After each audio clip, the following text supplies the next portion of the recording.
okay, you're saying something that's actually factually inaccurate Right. according to the narrative. Now, let's be real clear. I don't necessarily think they know what's going on yet. There's a lot of weird going on with Whirly. I almost texted you when the Charlie Kirk thing happened because my antennas went up about, they showed the photo of that kid, or the guy that they have, the 22-year-old, Yeah. whatever. And I was almost going to be like, dude. This kid had a rifle with a scope. Now, here's where it gets weird. The first images of this rifle with a scope, I swear to God, it looks like he has a composite stock on it. Like, it looks like a modern 30-06 rifle.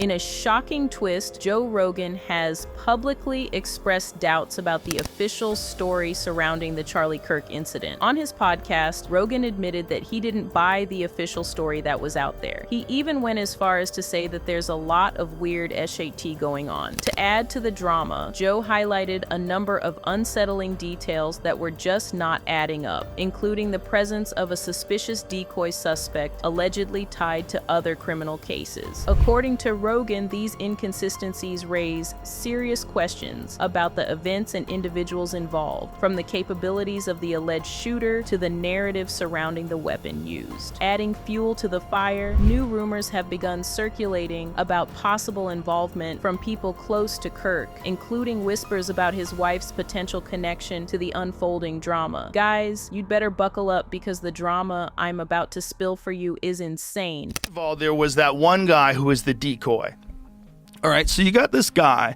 who's an older guy who starts yelling out. Didn't he take his pants down? He took his pants down. This guy was at 9/11.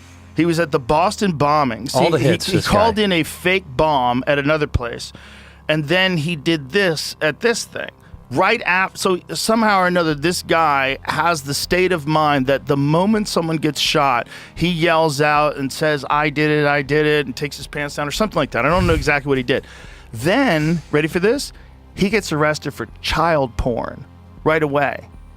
Right after this happened? Oh, right away. He's in jail for child porn. Why is that? Well, now you can't interview him. The recent shooting of Charlie Kirk has sparked widespread debate, with shocking details continuing to emerge in the aftermath. Kirk was shot on September 10, 2025, during a student Q&A at Utah Valley University in Orem, Utah, and tragically passed away shortly after from his wounds. Following a 33-hour manhunt, police arrested Tyler Robinson, 22, who now faces multiple charges, including aggravated murder and discharging a firearm causing serious injury. While the case seemed straightforward at first, public discourse shifted when Joe Rogan weighed in on his podcast. Rogan suggested that the official story may not fully align with the facts, hinting at inconsistencies in the investigation. I don't necessarily think they know what's going on yet. There's a lot of weird SHT going on, Rogan said, immediately igniting a wave of speculation online. One of the odd details Rogan highlighted was the mention of a decoy suspect, allegedly tied to other criminal cases. According to him, this raised red flags about the credibility of the investigation. Rogan also expressed skepticism over the weapon involved. You see, reports claim Robinson used a restored World War I era rifle, a detail Rogan found implausible. He questioned how such an outdated, dismantled, and reconstructed firearm could have been the weapon in such a precise and deadly attack. Frustrated by the inconsistencies, Rogan even joked that he wished he could investigate the case himself, further hinting that there might be a cover-up involved.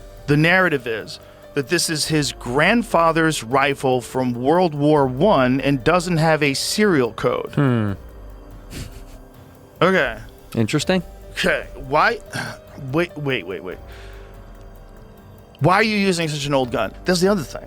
They said that he took it apart and then put it back together again. Shut the fuck up. Do you know how much time it would take to do that if you were highly skilled?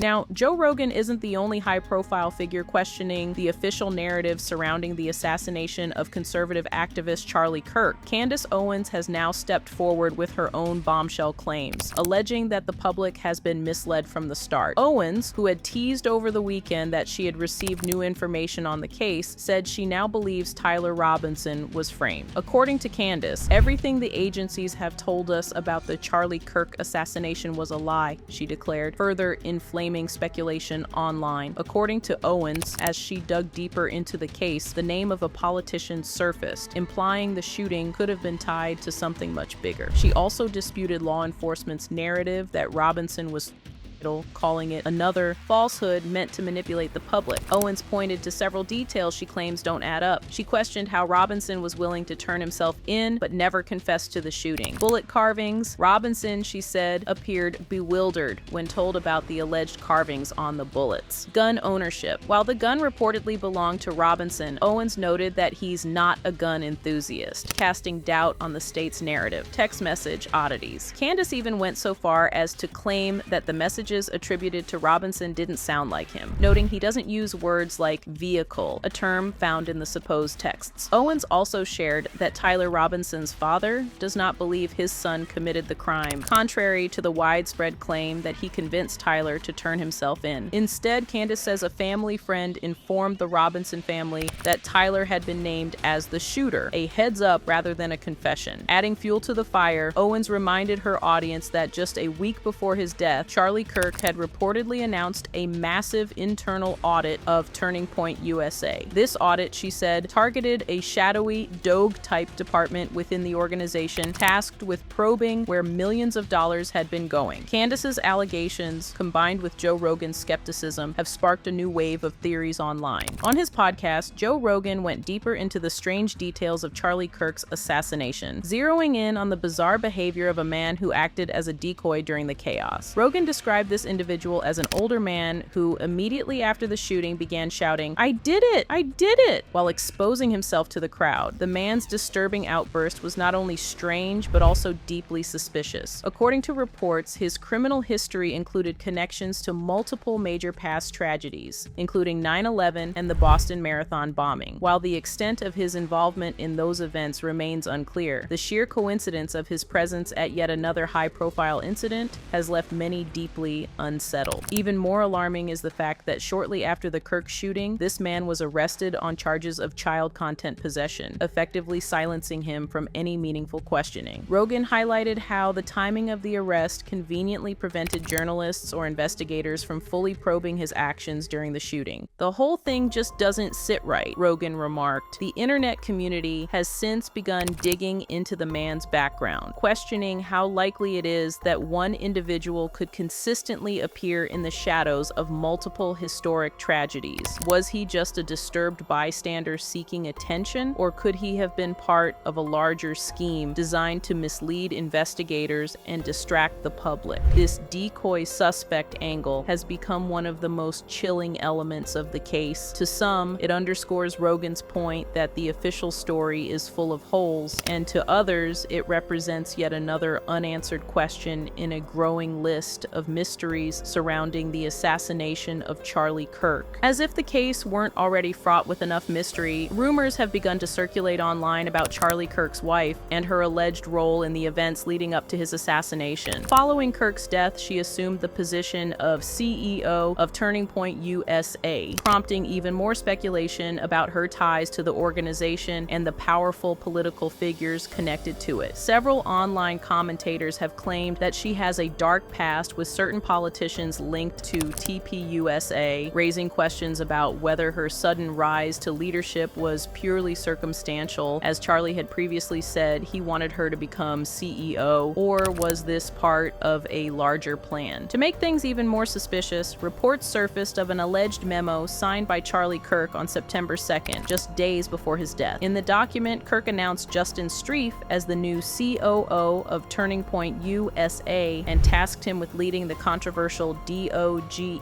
initiative, a sweeping internal audit meant to expose inefficiencies, reshape company culture, and track where TPUSA's massive funding was being funneled. Critics of the official narrative point out that the timing of Kirk's death, so close to this memo, cannot be ignored. If true, the Doge audit had the potential to reveal sensitive financial dealings inside the organization, potentially angering high-level donors and political allies who had much to lose clues. For conspiracy theorists, this memo has become a smoking gun, a symbol of Kirk's possible attempt to wrestle back control of his empire before his life was cut short. Adding fuel to the fire, Candace Owens has repeatedly suggested that Kirk was under intense political and financial pressure in the weeks before his assassination. In one of her most explosive claims, she alleged that billionaire hedge fund manager Bill Ackman threatened Kirk over his positions on Israel and TPUSA's internal direction. According to Owens, Kirk resisted Ackman's alleged demands and refused outside offers of money, only to end up dead soon after. Ackman, however, has vehemently denied the accusations, calling them absurd and defamatory. He insisted he never blackmailed Kirk and said his interactions with the conservative activist were nothing but extremely cordial. Still, Owens's allegations have fueled online speculation that powerful financial interests may have had a hand in silencing Kirk before he could expose something bigger. Now, these unverified claims have fueled conspiracy theories suggesting that she may have known more than she let on about the internal conflicts and alleged audits that were taking place within the organization before Kirk's death. Adding to the controversy were accusations that her emotional display at Charlie's funeral was for show. Clips and photos from the service began circulating on social media, with some users alleging that her tears appeared staged or insincere. While there's no evidence to support these claims, they've been enough to ignite widespread speculation and draw even more attention to her role in the aftermath of Kirk's assassination. For many, these rumors represent the darkest turn yet in a story already overflowing with unanswered questions. Was Charlie's widow unfairly targeted by internet sleuths desperate for a culprit, or could there really be more to her involvement in this tragedy than meets the eye? So, as Joe Rogan and Candace Owens have pointed out, the sequence of events surrounding Charlie Kirk's shooting is riddled with glaring inconsistencies that have only deepened public suspicion. How, for instance, did the alleged shooter manage to gain unnoticed access to the roof of a heavily monitored building at Utah Valley University? Why was there no apparent surveillance or security personnel watching such a vantage point during a high-profile event? According to the official narrative, the shooter fired from the rooftop and then jumped down to flee the scene. Yet, the few video clips that have surfaced raise more questions than answers. Some clips appear to show an individual moving away from the roof in a manner inconsistent with a sudden escape, while others lack the continuity one might expect from such a dramatic sequence of events. Compounding these doubts is the strange behavior of the decoy suspect, who drew attention to himself by shouting, "I did it," before later being arrested on unrelated charges. This bizarre twist has fueled speculation that the public is being deliberately misdirected. As the investigation drags on, social media has become a battleground for shaping public perception.